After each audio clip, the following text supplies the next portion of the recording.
వందే మాత్రం. నేను మీ journalist Navatha. Welcome to R political.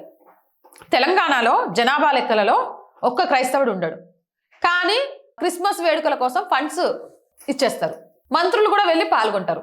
ఇదేంటో నాకు అర్థం కాలే. క్రైస్తవుడు లేని ఒక రాష్ట్రంలో క్రైస్తవుల కోసం ప్రత్యేకంగా నిధులు. ఇప్పుడు అంతకంటే ఆశ్చర్యం చెప్పనా, యథా రాజా తదా ప్రజ. జనాభా లెక్కల్లో క్రైస్తవులు లేరు అని తెలిసినా కూడా క్రైస్తవులకు ఫండ్స్ కేటాయించి క్రైస్తవుల కోసం ప్రార్థనలకు వెళ్తూ ఉన్న మంత్రులు ఉన్న నేపథ్యంలో తెలంగాణలోని ఒక గ్రామంలో ఒక్క క్రైస్తవుడు కూడా లేడు.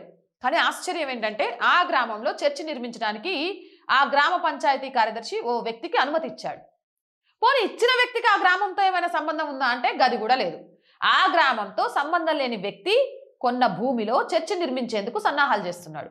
కేవలం 15 రోజుల వ్యవధిలో గ్రామంలో ఎటువంటి అభిప్రాయ సేకరణ జరపకుండా, గ్రామస్తులను సంప్రదించకుండా ఆగ మేఘాల మీద అనుమతి ఇచ్చినట్లు కనిపిస్తుంది. ఇది ఎక్కడ అనుకుంటున్నారా? వనపర్తి జిల్లా వెంకటాపూర్ గ్రామంలో సర్వే నెంబర్ 71A5/2లో చర్చి నిర్మాణానికి అనుమతి మంజూరు చేశారు. ఈ భూమి వల్లెపు ఐజాక్ అనే వ్యక్తికి చెందింది. అయితే ఈయన ఆ గ్రామానికి చెందిన నివాసి కాదు. ప్రభుత్వం ఇటీవల నిర్వహించిన సర్వే ప్రకారం ఈ గ్రామంలో క్రైస్తవ మతానికి చెందిన ఒక్క వ్యక్తి కూడా నివసించడం లేదు. గ్రామానికి సంబంధం లేని ఒక బయటి వ్యక్తి గ్రామస్తుల ఎవరి అనుమతి లేకుండానే చర్చిని నిర్మించడానికి ప్రయత్నిస్తూ గ్రామంలోని ప్రశాంత వాతావరణానికి భంగం కలిగించడానికి యత్నిస్తున్నారు. గ్రామం జనాభా స్వరూపాన్ని, ప్రజల అభిప్రాయాన్ని పరిగణలోకి తీసుకోకుండా ఈ అనుమతి మంజూరు చేయడంతో ఆందోళన వ్యక్తమవుతుంది. కాబట్టి దయచేసి ఈ చర్చి నిర్మాణ అనుమతిని రద్దు చేయాలని గ్రామస్తులు అధికారుల్ని విన్నవించుకుంటున్నారు. నిబంధనలకు విరుద్ధంగా ఈ అనుమతిని మంజూరు చేసిన సంబంధిత అధికారులపై తగిన చర్యలు తీసుకోవాలని కూడా విజ్ఞప్తి చేస్తున్నారు. ఇలాంటి మిరాకిల్స్ అన్ని కూడా మన తెలంగాణలోనే జరుగుతాయి. అవునంటారా కాదంటారా? మీ అభిప్రాయం ఏంటి? కామెంట్ సెక్షన్లో పెట్టండి.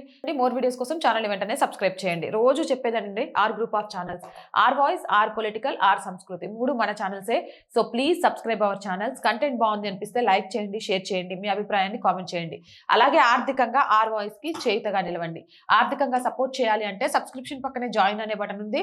1 to 5 లెవెల్స్ ఉన్నాయి. ఏదో ఒక లెవెల్లో సపోర్ట్ చేయండి. లేదా స్క్రీన్ మీద గూగుల్ పే, ఫోన్ పేతో పాటు అకౌంట్ డీటెయిల్స్ ఉన్నాయి. మీకు తోచిన సహాయాన్ని అందించవచ్చు. వ్యాపార ప్రకటనల కోసం 8328500576 నెంబర్ని సంప్రదించండి. జై హింద్, జై భారత్.